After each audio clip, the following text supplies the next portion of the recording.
It began with a single act of defiance, the sort that Magneto had always justified in the name of mutant kind. But this time, Eric Lensher did not hesitate.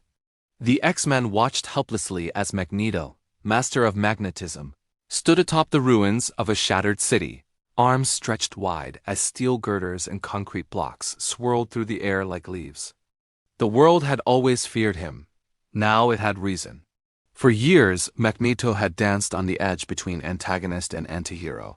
His cause was righteous in his own eyes, a fight for mutant survival in a world all too willing to see his people as monsters. But on that day, Xavier's voice, once capable of soothing the rage inside Eric, could not penetrate the storm. The world's governments had gathered secretly, forging a new weapon, a genetic purifier. To Magneto, it was not just a threat. It was a declaration of war. He gave the world one chance. The ultimatum was simple: destroy all weapons of anti-mutant technology and assure mutants free passage and protection everywhere. Failure, he promised, would bring retribution. The responses from world leaders were clear: negotiation, investigation, but no real change. Driven by a cold certainty, Magneto gathered his brotherhood, not just the old guard, but hundreds of mutant followers. In the darkness before dawn, they struck. Entire military installations collapsed, their tanks shredded into slag, circuits turned to dust. Satellites fell from the sky, airliners drifted off course as navigation systems blinked out. Magneto did not seek casualties at first, but resistance begat escalation. The X-Men intervened, as they always had. Storm and Cyclops led a team against Magneto at the Brussels summit, hoping to talk him down. But Magneto's faith in Charles Xavier and diplomacy had turned to dust. They found no remorse, only resolve. "You look at me as if I am a problem," Magneto said, his eyes steely beneath the helmet. "But I am the solution. There will be peace on my terms, or not at all." Lightning arced across the sky, but Magneto caught the steel-reinforced bolts of the palace roof and twisted them into a cage, trapping the X-Men as he continued his march. Civilians fled in terror as monuments fell. European cities went dark. News broadcasts filled with images of ruined bridges and silent airports.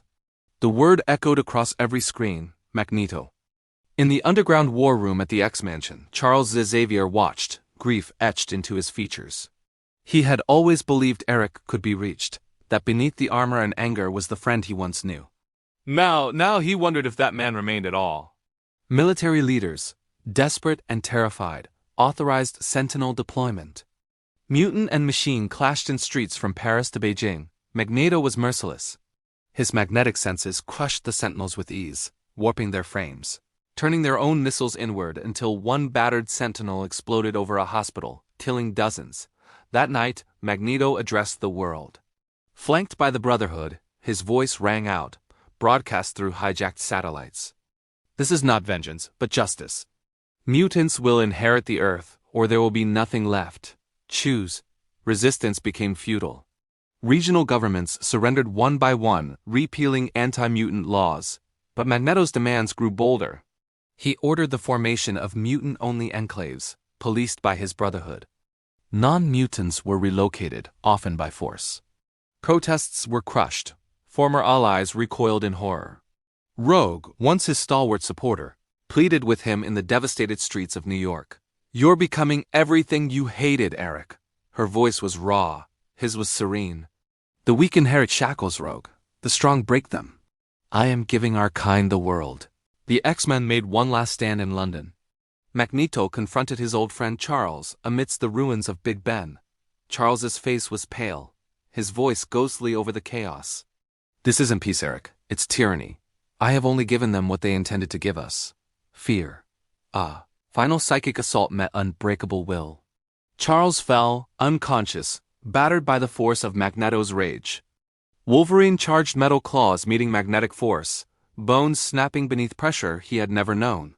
The world was broken in weeks. Magneto accomplished what humanity had threatened mutants with for decades: segregation, fear, exile.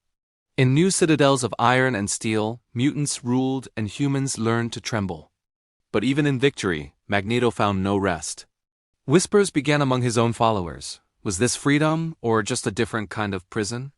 Mutant children dreamed of lives without violence. Cities scarred by his crusade stood as reminders of what had been lost. Magneto ruled, fully evil now because he refused to yield to fear.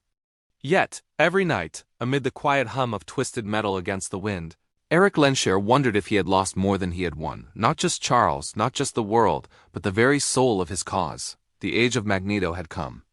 At last the world was his. But in the silence that followed, he understood complete conquest brings neither peace nor justice, only endless war and an empire built on ruins.